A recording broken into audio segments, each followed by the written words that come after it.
जय श्री राम। आप एवं आपका प्यारा परिवार स्वस्थ, सुरक्षित, सुखी एवं समृद्ध रहे, यही माँ भगवती से मैं प्रार्थना करता हूँ। देव कृपा तंत्र यूट्यूब वीडियो चैनल में आप सभी का मैं एक बार फिर से स्वागत करता हूँ। यकीन मानिए आज का वीडियो आप सभी के लिए, प्रत्येक घर के लिए बहुत ही महत्वपूर्ण होने वाला है। आप सभी लोगों से मैं हाथ जोड़ करके एक प्रार्थना करता हूँ कि इस वीडियो को आप जरूर देखिएगा और अपने कुनबे, अपने परिवार में जरूर फॉरवर्ड करिएगा। इसलिए करिएगा कि उनका परिवार जान सके, समझ सके। अच्छा लगे तो सुनिए, अन्यथा बंद कर दीजिएगा। मुझे इससे कोई मतलब नहीं है, परंतु आग्रह करना मेरा काम है। आज हर घर क्यों परेशान है? पूरा घर दुखी है, प्रेत से दुखी है। हर घर में प्रेत है। लगभग मैंने एनालिसिस किया, 100 में से 80% घरों में प्रेत है, प्रेत है, प्रेत है। जब आप कहीं जाते हैं तो वो बताते हैं घर में आपके प्रेत है, प्रेत है, प्रेत है। जब आप दुनिया के पास जाते हैं, भोपा के पास जाते हैं, पंडा के पास जाते हैं, पुजारी के पास जाते हैं, तांत्रिक के पास जाते हैं, ओझा ओघर के पास जाते हैं, सोखा के पास जाते हैं, अघोरी के पास जाते हैं, सब जगह होके आ गए। और क्या सुनते हैं आप?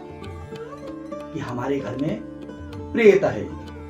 अब कौन प्रेत है ये बहुत कम लोग बताते हैं कि आपके घर में कौन सा प्रेत है। बस ये बताते हैं कि प्रेत है। हर घर दुखी है, इस प्रेत से दुखी है। चलता हुआ व्यवसाय ठप हो गया, बनती हुई मकान वहीं रुक गई। जो बच्चा अच्छा खासा पढ़ता था वो शराबी हो गया, लड़की आपकी घर की कहीं भाग गई। और क्या हो रहा है?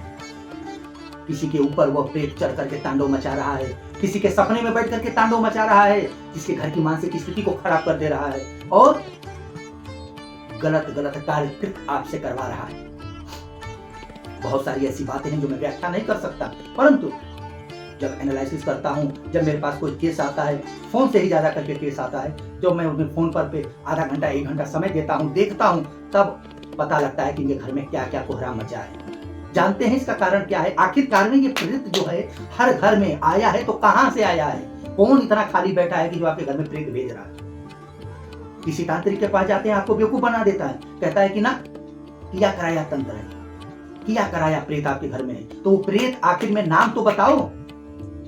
झूठ बोला जाता है आपसे, छलावा किया जाता है आपसे, पैसा लिया जाता है आपसे और 2-4 चक्कर लगाने के बाद आप थक हार करके बैठ जाते हैं। फिर आप निर्णय ले लेते हैं कि ओ हो, सब पंडित पुजारी सब कुछ सब बेकार है, सब लुटेरू हैं। आपने निर्णय कर लिया, साइन करके मोहर मार दिया। अब आखिरकार में कभी आपने विचार किया कि मेरे घर में ये प्रेत आया कहां से? कौन है ये? जानते हैं आप? इसका मैंने अब तक जितना केस देखता हूं, एनालिसिस करता हूं, यह प्रेत आपके घर का है, घर का है, घर का है। मानो या न मानो, यह पूर्णतः सत्य है। कैसा है आपका प्रेत? कहां से आ गया आपके घर का प्रेत? कभी सोचा आपने? क्योंकि उस दुनिया के पास है आप गए तो उसकी ये दृष्टि, आंख, ज्ञान चक्षु उसकी खुली नहीं है। जब खुली नहीं है तो बताएगा कहां से देख करके कि ये घर का प्रेत है कि बाहर का प्रेत है? बेवकूफ बना रहा है हवा में। तो घर का प्रेत आपका है। मैं दिल्ली गया, हरियाणा गया, फरीदाबाद गया, बल्लभगढ़ गया, गाजियाबाद गया, बॉम्बे गया, इतने जगहों पे मैं लगभग मेरे को यहाँ से केस भी बहुत आते हैं। बहुत ज्यादा लोग दुखी हैं इन सब क्षेत्रों से। गांव में तो है ही है, तो लेकिन गांव में बाहरी भूत प्रेत से परेशान है और यहाँ अपने घर से परेशान है। जानते हैं कैसे? साफ साफ बता रहा हूं, समझ लीजिएगा। जो व्यक्ति मर जाता है, जिनके घर में मृत्यु हो जाती है, मैं देखता हूं वह नियम से उसका कोई भी क्रियाकर्म नहीं करते हैं साहब। आज व्यक्ति मरा, 5 दिन में गमी रख करके और ब्रह्म भोजन करा देते हैं। उसमें भी ब्राह्मण कहां करता है? उसमें भी वो लंगर लगा देते हैं, भंडारा कर देते हैं, बस हो गया काम। 4 दिन में, 3 दिन में, 2 दिन में, 8 दिन में, ये कोई मतलब है?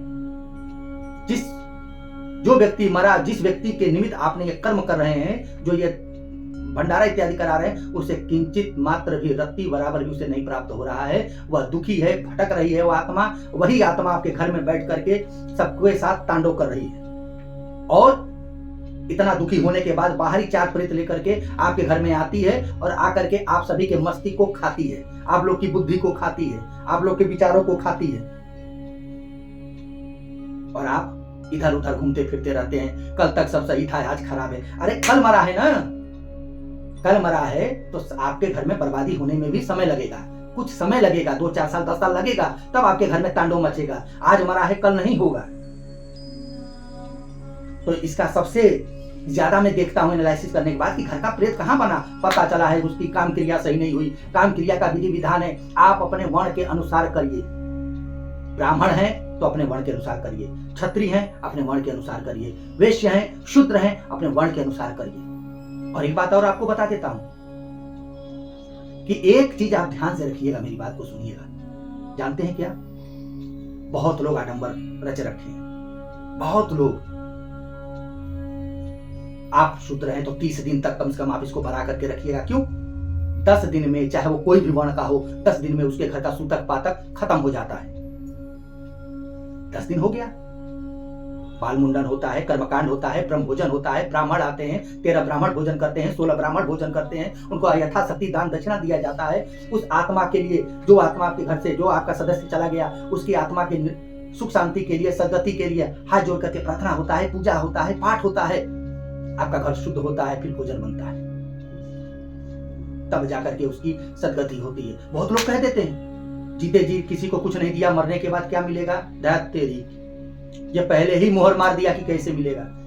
सूक्ष्म रूप में मिलेगा, इतना ज्यादा व्याख्या नहीं करूंगा, अब जाकर के पुराण पढ़िए बैठ के। मरने के बाद सूक्ष्म रूप में दिया गया पंडित को दान, संकल्प लेकर के जब दिया जाता है, और जब यमराज उसकी टंगरिया पकड़ के खींच के जब लेके जाते हैं इतना दूर, तब वो रास्ते में बहुत यातनाएं पड़ती हैं। ठंडा आता है, बारिश आता है, धूप आता है, जो आप छाता जूता दान देते हैं, पानी देते हैं, वो सब उनको प्राप्त होता है। नियम से समझिए इस बात को। अगर अच्छा कर्म किया होगा तो फिर पालकी आएगी, लेके जाएगी, लेकिन आप उसकी तृप्ति के लिए, आत्मा को शांति के लिए कम से कम ब्रह्म भोजन और सही क्रियाकर्म कांड करवाइए। 10 दिन तक बराव रखिए, जमीन पे सैया करिए, तड़का मार करके फ्राई करके भोजन मत करिए, गम में रहिए, जिसे आप लोग गमी बोलते हैं, दुख में रहिए, ये सब करिए। जाने अनजाने में गर्भ से बच्चा चला जाता है, 2-4 साल का बच्चा मर जाता है, 8-9 साल का बच्चा मर जाता है। क्या किया आपने उसके निमित्त? क्या किया? वही बच्चा 2-4-10 साल के बाद आपकी छाती पर बैठकर तांडव करता है, वही घर का प्रेत कहलाता है। इसको आप समझिएगा। आशा करता हूं सब लोग आप समझ गए होंगे, बुझ गए होंगे, और मेरे इन कहे हुए बातों का चिंतन करिएगा। और इसका लाभ कैसे मिलेगा, कैसे इससे मुक्ति मिलेगी? जब यही परितवा आपके गर्दनवा को काटता है, आपके घरवा को तबाह करता है, तो इसकी मुक्ति सीधे बनारस के घाट, सीधे पिशाच मोचन कुंड पे होती है और कहीं नहीं होगी।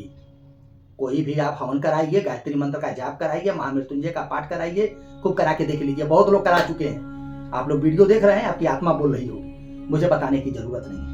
आशा करता हूं आप सभी लोग समझ गए होंगे। आप लोगों से एक ही अनुग्रह है, हाथ जोड़ के प्रार्थना करता हूं कि अगर आपके घर में कोई भी व्यक्ति गुजर जाता है तो नियम से धर्म के अनुसार उसका क्रियाकर्म कराइए, और आप देखेंगे कि आपके घर में कोई प्रेत नहीं रहेगा। जब आपके घर में कोई ऐसा अकाल मृत्यु होती है, जब उसके निमित्त सही से क्रियाकर्म कराएंगे और आपके घर के कुल देवी देवता खुश रहेंगे, उनके नाम से दीपक जलाएंगे, पितर प्रसन्न रहेंगे, तो माई का लाल मैं डंके की चोट पर बोलता हूँ, दुनिया का कैसा भी बड़ा तांत्रिक हो, आपके घर में कोई भी प्रेत भेज करके दिखाए, फिर आप हमको फोन करके बताइएगा।